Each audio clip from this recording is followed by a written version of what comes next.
प्यारे बच्चों, पिछले वीडियो में हमने बहुलकों का वर्गीकरण पढ़ा था। उसका तीसरा पॉइंट पढ़ा था बहुलकन या बहुलकीकरण के प्रकार के आधार पर वर्गीकरण। आज हम इसका चौथा पॉइंट पढ़ेंगे, बहुलकों के वर्गीकरण का संरचना के आधार पर वर्गीकरण। तो प्यारे बच्चों, जो हमारा बहुलक है उसको संरचना के आधार पर हमने तीन भागों में बांटा है। पहला हमारा होता है रेखीय बहुलक।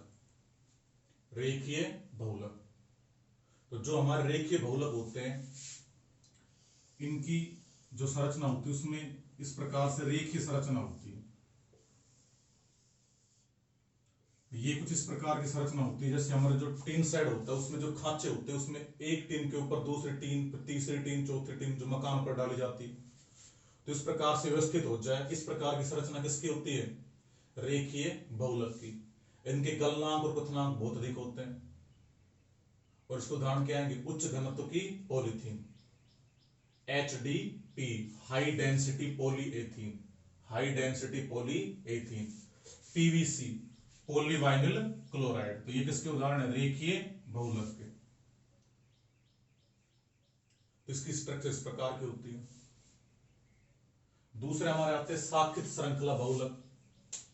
इनमें क्या होता है? इनमें एक मुख्य श्रृंखला होती है इस प्रकार से, जिसमें अनेक पार श्रृंखला निकली होती है। तो एक तो मुख्य श्रृंखला होती है, इसमें अनेक पार श्रृंखलाएं निकली होती है, जिसके कारण क्या होता है कि इनके मध्य जो आकर्षण अट्रैक्शन होता है बहुत कम होता है। इनके मध्य जो आकर्षण होता है बहुत कम होता है, जिसके कारण की गलनांक क्वथनांक बहुत कम होते हैं। उदाहरण आ जाएगा ग्लाइकोजन। जो ग्लूकोज होता है हमारे शरीर में जब संचित रहता है तो ग्लाइकोजन के रूप में रहता है।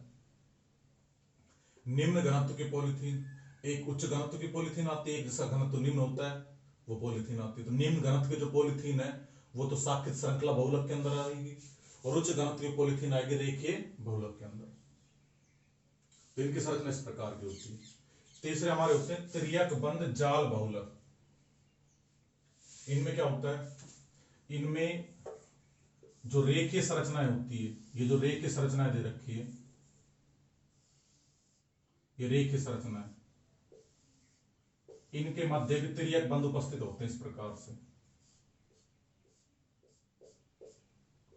और ये जालनुमा संरचनाएं बनाते हैं।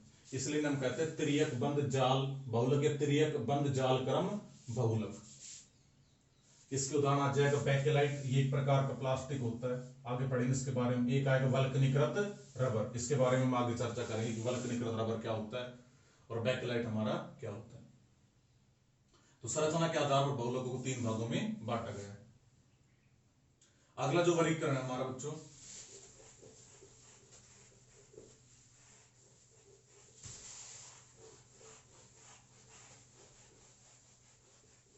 तो ये तो हमारा चौथा वर्गीकरण किसके आधार पर हो गया था? संरचना के आधार पर वर्गीकरण। तो जो अगला हमारा वर्गीकरण है वो है बहुलकों का ताप के प्रति व्यवहार के आधार पर वर्गीकरण। तो ताप के प्रति व्यवहार, तो ये हमारा 5 वर्गीकरण हो गया। तो ताप के प्रति व्यवहार के आधार पर वर्गीकरण। तो ताप के प्रति व्यवहार, इसके आधार पर बहुलकों को 2 भागों में बांटा गया है। पहला है ताप सुनम्य और दूसरा हमारा है ताप दृढ़ बहुलक। तो बच्चों पहला बहुलक आएगा ताप सुनम्य। देखो नाम से स्पष्ट है, ताप सुनम्य बोलते इसका, या ताप सुगट्टे।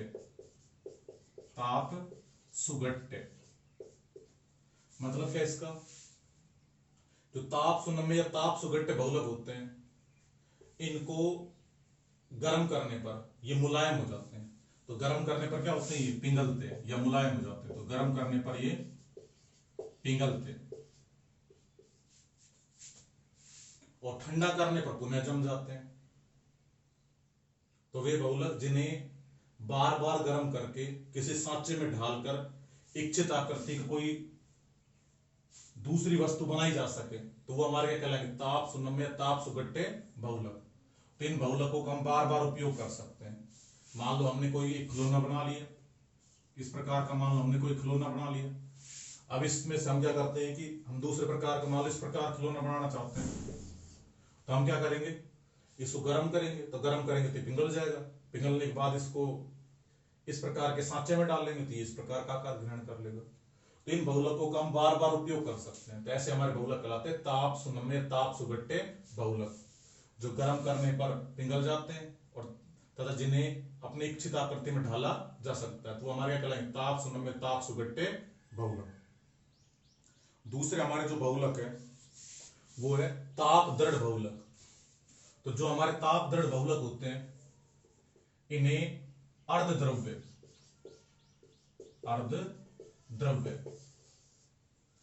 जो अर्धद्रव्य होता है उनको सांचों में ढाल करके तब बनाया जाता है। अर्धद्रव्य मतलब ना तो पूर्ण रूप से ये पिंगले होते हैं ना पूर्ण रूप से ठोस होते हैं, इनको सांचे में डालकर एक बार बनाया जाता है। और एक बार अगर इन्हें ताप दृढ़ बहुलक को एक बार किसी इच्छित आकृति के अंदर ढाल दिया, उसके बाद इनको कितना ही गर्म कर लो ये नहीं पिघलते हैं, अर्थात इनका केवल एक बार उपयोग किया जा सकता है। तो ऐसे हमारे कौन से बहुलक कहलाते हैं, ताप दृढ़। दृढ़ मतलब ताप के प्रति दृढ़ या कठोर होते हैं। जब इन्हें गर्म करते हैं इस प्रकार के बहुलकों को, तो जितना आप गर्म करते जाओगे उतने ज्यादा कठोर होते जाएंगे। जो हमारी चाय की पतीली होती है उसमें ब्लैक कलर का जो हत्ता होता है, उस ब्लैक कलर का एक प्लास्टिक सा जड़ा होता है, इस प्रकार का एक प्लास्टिक चढ़ा होता है। ये हमारा कैसा प्लास्टिक होता है, बैकेलाइट प्लास्टिक। चाय की पतीली गर्म होती है, उसके साथ साथ ये हत्ता भी गर्म होता है, लेकिन ये जो प्लास्टिक होता है ये नहीं पिघलता। ऐसे हमारे जो विद्युत स्विच होते हैं, कंप्यूटर डिस्क होती है, वो सारी किसकी बनी होती है, बैकेलाइट प्लास्टिक की। तो ताप दृढ़ बहुलक है, उसका उदाहरण आ जाएगा बैकेलाइट प्लास्टिक। को कैसा बहुलक है, ताप दृढ़ बहुलक। उसके बाद में वल्कनीकृत रबर भी इसी प्रकार का आ जाएगा हमारा। तो ताप दृढ़ बहुलक को ध्यान रखना बच्चों, इनको गर्म करने पर ये पिघलते नहीं है और अधिक कठोर हो जाते हैं। इन्हें एक बार किसी इच्छित आकृति में ढाल लिया, दोबारा इनको दूसरी आकृति में नहीं डाला जा सकता। इनमें क्या होता है, इनको गर्म करने पर बार बार पिघलते रहते हैं और सांचे में डाल इनको इच्छित आकृति में डाला जा सकता है। तो ताप के प्रति व्यवहार के आधार पर कितने प्रकार के होते हैं बहुलक, दो प्रकार के, ताप सुनम्य और ताप दृढ़। उसके बाद में जो अगला हमारा वर्गीकरण है वो है आणविक बलों के आधार पर। किसके आधार पर, आणविक बलों के आधार पर वर्गीकरण। तो आणविक बलों के आधार पर बहुलकों को दो भागों में बांटा गया है। पहले हमारे होते हैं प्रत्यास्थ बहुलक,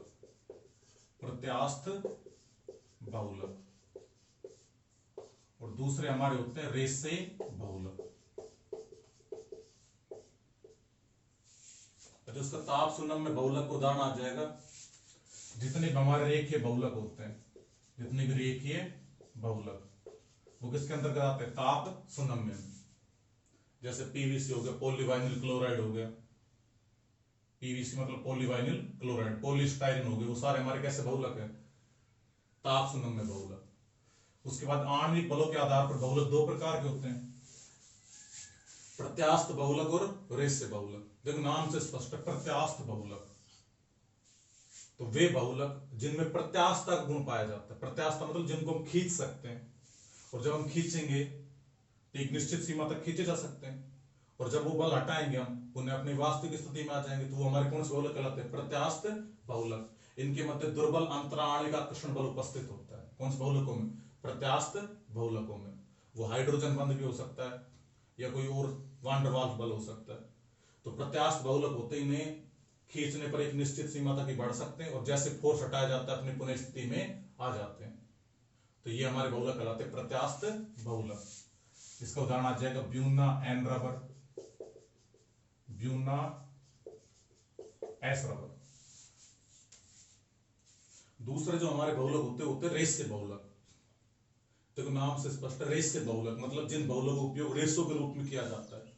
तो इनके मध्य जो अंतराणिक आकर्षण बल होते हैं बहुत मजबूत होते हैं, इसलिए रेस आसानी से टूटता नहीं है, रेस आसानी से टूटते नहीं है। तो इसके उदाहरण आ जाएंगे हमारे कपास आ जाएगी हमारी, उसके बाद में नायलॉन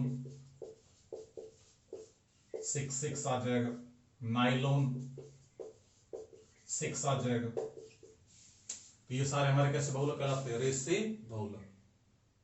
तो इस प्रकार से हमारे ये बहुलकों का जो वर्गीकरण है यहां पर समाप्त हो गया। अब नेक्स्ट वीडियो में हम एकलक अणु से बहुलक बनाने की जो विधियां हैं इसके बारे में पढ़ेंगे।